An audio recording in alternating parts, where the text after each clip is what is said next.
Mic बंद नहीं है। धन्यवादी दौरा आज है, चुनाव जीतने से पहले किया जा रहा है, क्या कुछ कहना चाहेंगे चुनाव को लेकर के? देखिए, मेरा अपना हल्का है, सरसा जिला हमारा है। आप यहाँ से MP रहे हैं, तो हमारा फर्ज बनता है।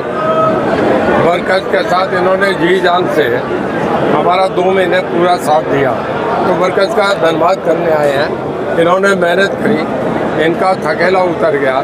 वर्कर खुश रहता है कि हमें चुनाव के बाद भी संभाल रहे हैं। अभी काउंटिंग होनी है, कल होनी है, और ऑलमोस्ट मैं मानता हूँ जैसा कहा है कि हरियाणा में हम 10 की 10 सीट जीतेंगे। जैसा करंट आया, पिछली बार से वोट परसेंटेज बढ़ के आ रहा है, हमारी सीटें बढ़ के आ रही हैं। मोदी साहब का करिश्मा है, उसमें हम दोनों चुनाव जीतेंगे। चुनाव जीतने से पहले, रिजल्ट आने से पहले धन्यवादी दौरा कहीं न कहीं कॉन्फिडेंस मान के चले कि चुनाव जीतने की ओर अगर देखिए, कॉन्फिडेंस तो बीजेपी का टिकट मिलना ही कॉन्फिडेंस होता है। बीजेपी का टिकट में बहुत आदमी जो थे यहाँ से बाहर स्टेट में उन्हें जाके चुनाव लड़े, वो जीत गए। जनरल VK सिंह थे, आपका सुखबीर सिंह जोनापुरिया है, हमारे बालकनाथ हैं। मोदी साहब के नाम का करंट है, थ्रू कंट्री उनके नाम का वोट है। रानिया विधानसभा से क्या लगता है? जो सभा के लिए अगर पर्टिकुलर रानिया विधानसभा की बात करें तो कितनी लीड की संभावना? देखिए, एग्जैक्ट मेरे पे तो फिगर नहीं, आप पे फिगर आए होंगे, पर मुझे लगता है कि रानिया से हमारा 10,000 से ऊपर मार्जिन है। ठीक। रानिया विधानसभा का क्या करेंगे? अभी तो सांसद बनना है ना, एक बार तो उन्हें MP, उन्हें प्राइम मिनिस्टर बनाए। ये बात की कहानी खोलेंगे तो फिर हम आपसे दूर थोड़े फिर आ जाएंगे बीच में। इन सवालों का जवाब तब देंगे, अभी तो कुछ है नहीं। तंवर साहब, क्या लगता है जी, धन्यवादी दौरा लगातार जो है वो पूरे सिरसा जिला का इस वक्त चल रहा है, तो क्या लोगों को जो है वो कहा जा रहा है, कितना आत्मविश्वास है, कॉन्फिडेंस की बात करें?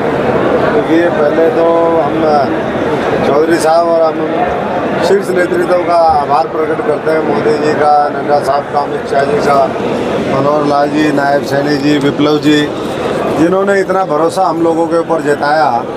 और करीबन 70-72 दिन का ये पूरा चुनाव अभियान चला, मतदान हुआ, अब मतगणना होगी। तो हमें पूरा यकीन है कि सारे जिस तरीके से लोगों ने मेहनत करी है और जिस तरीके से मोदी जी ने काम किए, प्रदेश की सरकार ने काम किए, गरीब कल्याण से लेकर के किसान, नौजवान, माताएं, बहनें, गांव शहरों का विकास। एक तरफा इलेक्शन है, ये तो कई बार माहौल इस तरह का बनाया जाता है, तो माहौल हवाई चलता रहा विपक्ष का।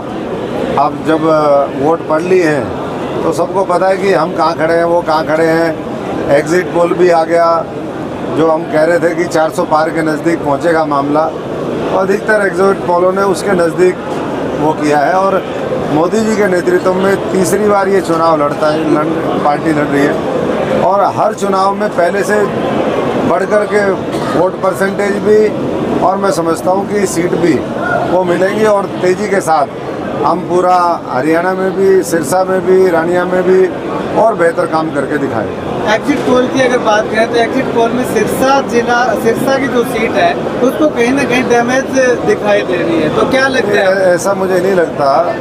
वो कोई एग्जिट पोल 9 दिखा रहा है, कोई कितनी दिखा रहा है, तो मैं समझता हूँ कि सिरसा, हिसार, ये हम तो 10 की 10 मान करके चल रहे हैं, और हमारे पास जो फीडबैक है वो भी 10 का 10 है।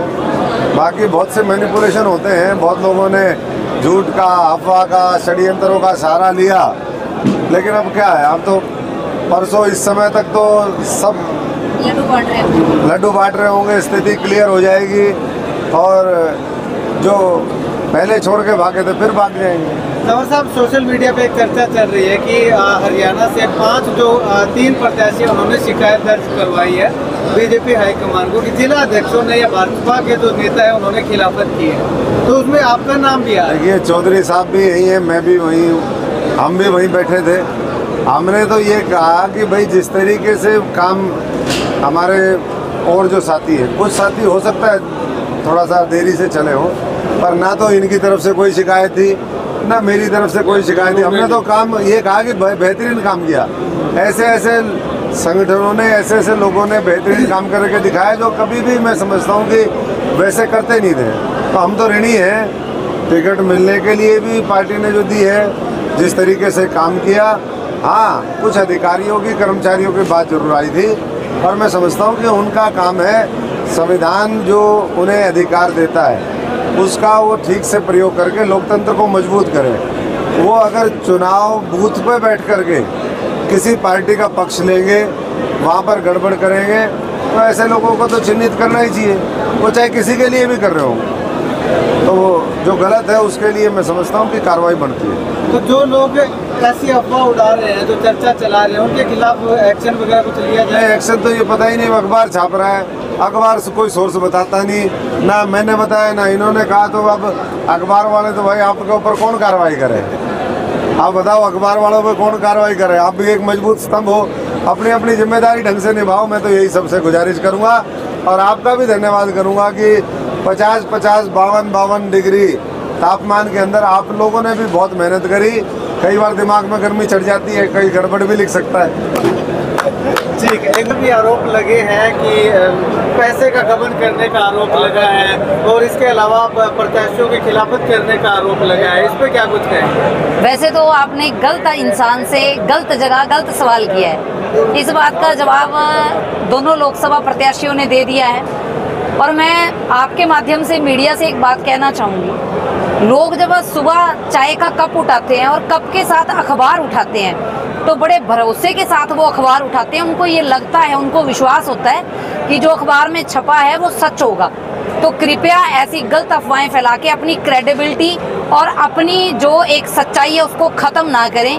ये सूत्रों के हवाले से इसका हवाला देकर जनता के भरोसे को ना तोड़े, जनता के विश्वास को ना तोड़े और किसी की छवि को खराब करने का प्रयास ना करें, अन्यथा